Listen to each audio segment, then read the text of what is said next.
Hi, my name is Brian Silas, And I'm Rick John Buki. and we're interested in Kenya and under the umbrella of Arise Africa Movement, which is a political organization in the making. Today, we want to discuss something very, very important to our Kenyan history. And of course, it's a step that our Kenyan government has taken, which is to deploy some 1,000 police officers to Haiti. But before that, we'd like to have a brief introduction about how did we find ourselves in this situation? How did even Haiti itself really come to being? Because really, there is, you are just watching somewhere out of Africa and you're seeing a lot of black people. You get amazed. Oh, okay, I thought we are only blacks in Africa and maybe some parts of America. Now, maybe Rick, you help us understand what really happened to the point we found ourselves in that place. Okay, so we have been taught about the Atlantic trade, and this is basically what was happening around the 1700s and even some time prior to that, where people were being sold. That's slave trade in its most simple form of definition, if I can have better English than that. uh, and our own people, that's why he's saying we're seeing black people in Central America. So our own people were sent there as slaves to work in sugarcane plantations, cotton plantations, and so on and so forth. So after some time, some of these Africans revolted against their masters, who at that time were the French, and they had a space. Let me call it a space. With no disrespect intended. They had a space allocated to them, and this space, just like Liberia was a form of home to the freed slaves or the people that were emancipated from such kind of colonial power. And this space or this location is 7,500 miles from Kenya, and so that's where Kenya will be sending its forces during this peacekeeping mission. Aha, perhaps to add on to what you have said, because it's some good background information you've given us, it's important that we add that despite the fact that in 1843 these guys gained independence, they were never left alone, just like what you're seeing in the Sahel region at the moment.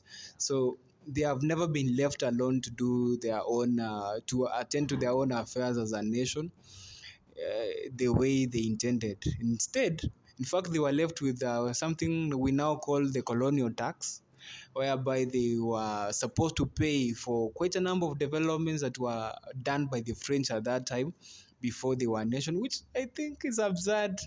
But the French think how they think. And unfortunately, after that, when they were done with that kind of exploitation, the French, they handed over the baton to the United States of America.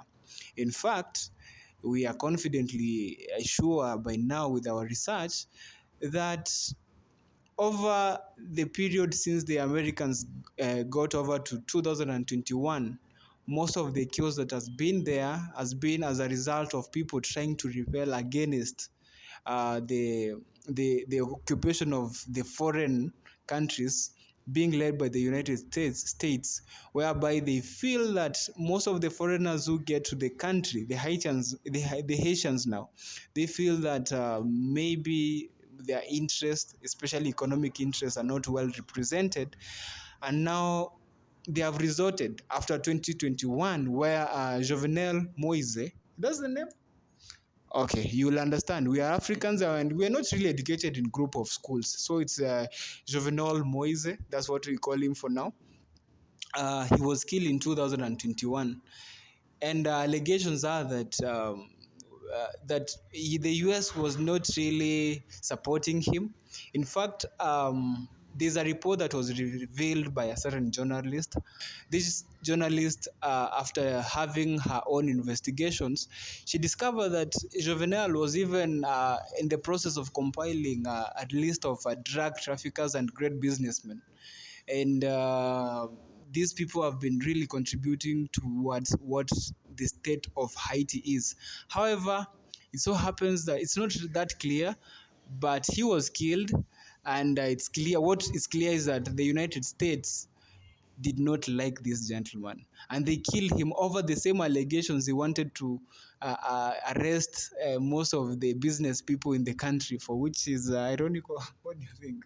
It's very ironical, but it's what happens. It is what happens, and it happens because we are mostly misinformed, propaganda, because we really mostly believe that on face value, you might choose to believe that Moise was killed because he was a drug trafficker. But in reality, it was because the United States of America and its counterparts just felt that he wasn't fit, or he wasn't really representing their interests. So that is it. But then again, I will have to add on to the reason that we are now supposed to go to Haiti and, salvage the situation, apparently.